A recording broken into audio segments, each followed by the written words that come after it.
real quick. Been talking a lot about like hand path arm action progressions, and still to this day I believe that the use of a bell club or an Indian club can give you fantastic feedback in regards to feeling how you naturally can leverage the hand or the arm into its slot. Okay, so that's all. Like when we look at throwing, when we look at the throwing motion, right? Even when we look at like hitting, I had a great conversation with my buddy today who's a hitting instructor, and we were talking about leverage, how when you're hitting, you want to leverage your hands, you want to leverage the barrel of the bat into the zone, without trying to independently really like throw just hands, right? Because that's going to be a very less powerful swing. Same thing for your hand in regards to the throwing motion, right?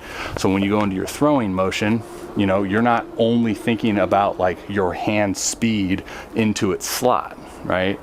So a thing that I like to talk about is leveraging your arm and not forcing your arm to create independent energy elsewhere, utilizing the body's rotational and directional energy, even energy from the ground, all throughout the chain and then out through the fingertips at ball release, all right?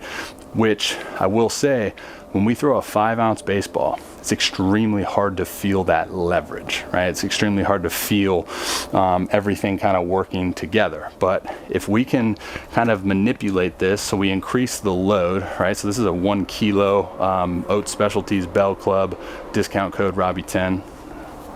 You're welcome.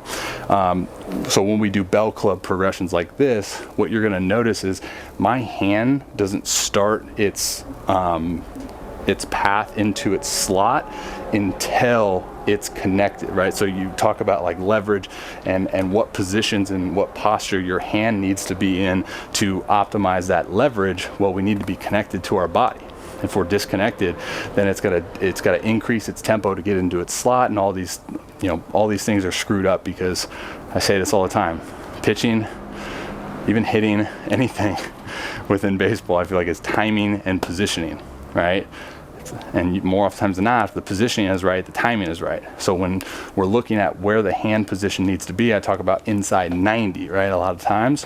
And as I mentioned, with a 5-ounce ball being a lighter load, it's really hard to feel that. You can get a little bit disconnected because maybe your body wants to move at a higher acceleration than your hand, so your hand drags, dips behind. Or if it's just early, right? Or if your hand is early and then your trunk starts to rotate early.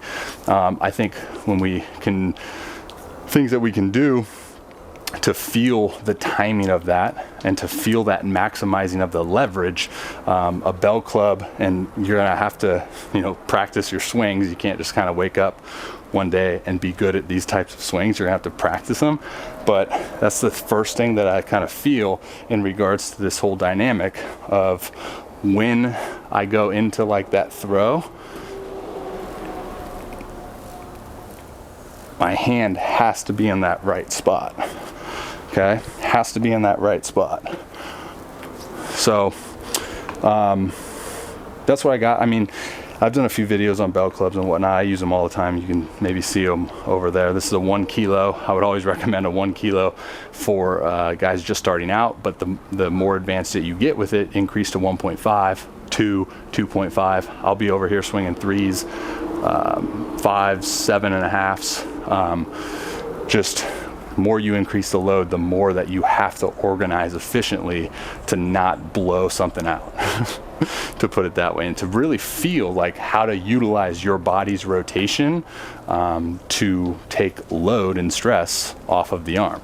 That's kind of the main point I wanted to make in regards to utilizing these types of clubs. You can find, Amazon has them, Indian clubs, Google it, but I can get you a discount on Oat Specialties stuff. So be sure to check that out. See you guys.